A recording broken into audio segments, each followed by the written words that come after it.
Namaste to all my dear students. I welcome all of you in Antivirus YouTube channel.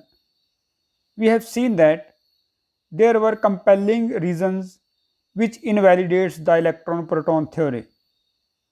After the discovery of neutron in 1932 by James Chadwick, neutrons and protons were considered as the constituents of the nucleus.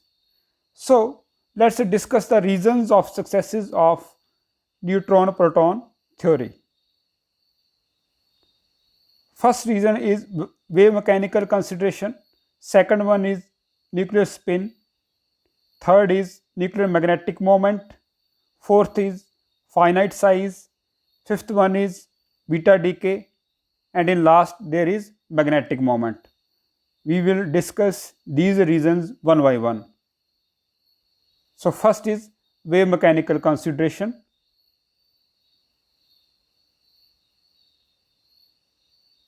Suppose a neutron exists inside the nucleus having diameter equal to 2 into 10 to the power minus 14 meter.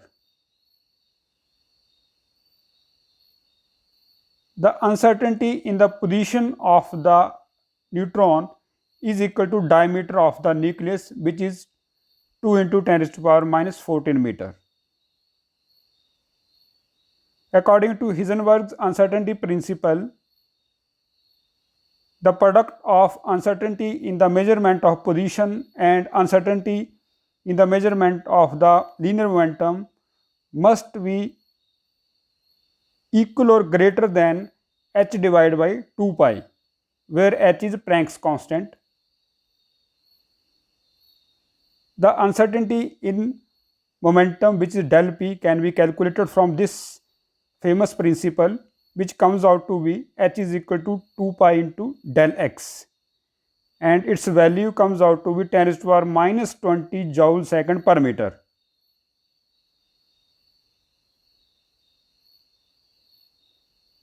The total momentum p of the neutron must be at least of the order of del p.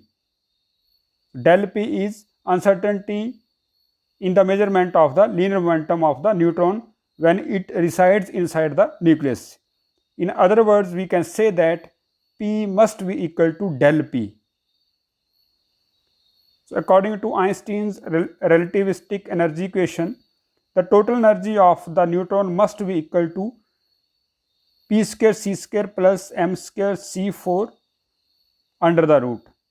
So when we substitute the value of C and momentum P, which is equal to del P, and we have calculated its value 10 raised to power minus 20, and mass is of neutron, and by solving we get value of total energy equal to 940 mega electron volt. And this total energy, which is 940 mega electron volt, is slightly greater than rest mass energy of the neutron and proton, which is 938 mega electron volt. So from wave mechanical consideration, we can say that proton and neutron exist inside the nucleus. Second reason of success of neutron-proton theory is nuclear spin.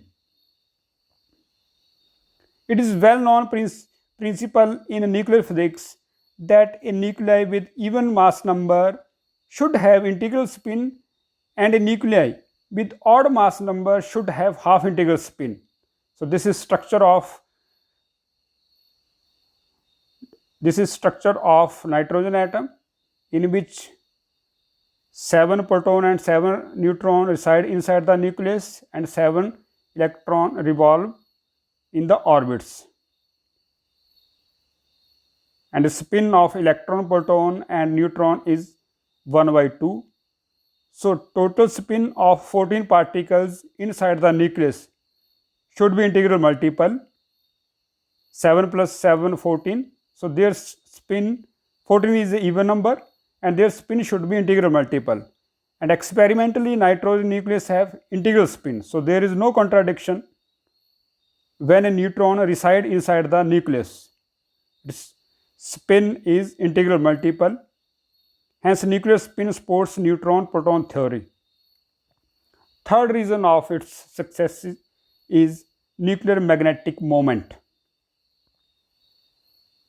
The magnetic momenta of neutron and proton are measured in terms of Bohr nuclear magneton, which is represented by mu n, and which is given as mu n is equal to Eh divided by 4 pi m.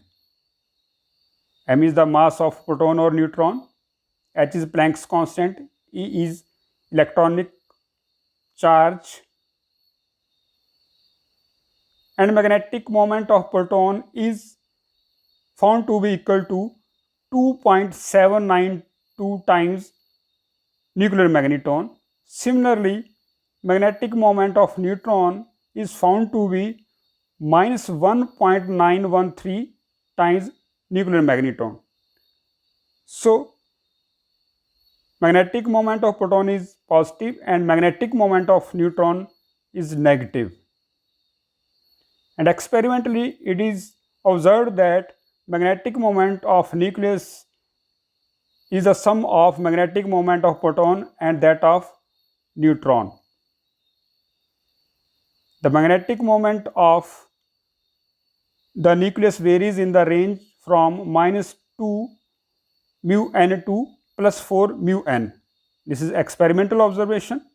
So we can see that the magnetic moment of nucleus is equal to the sum of magnetic moment of proton and neutron.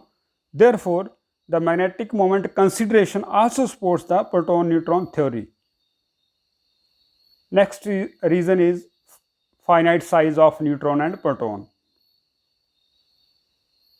So, neutron and proton have finite size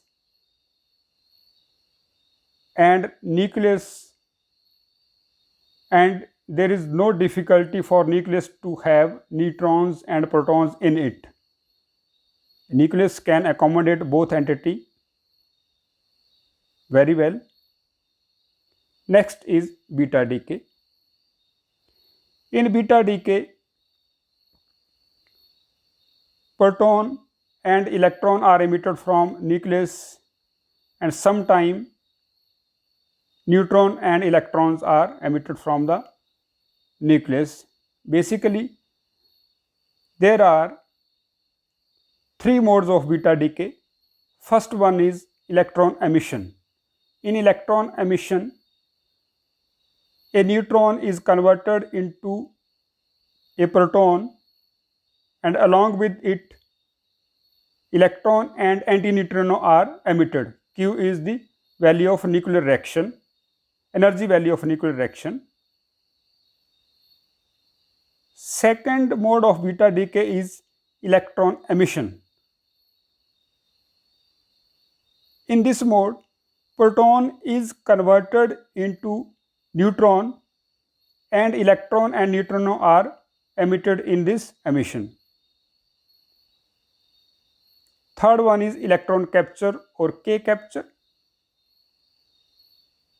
In K capture, proton capture the nearest electron from the orbit and get converted into neutron and neutrino. So we can say that electrons are emitted only during the transformation of neutron to proton or from proton to neutron.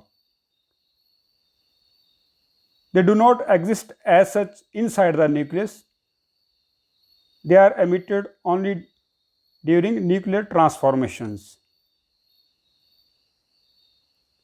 Thanks a lot. Thanks for watching and listening. Jai Hind, Jai Himachal.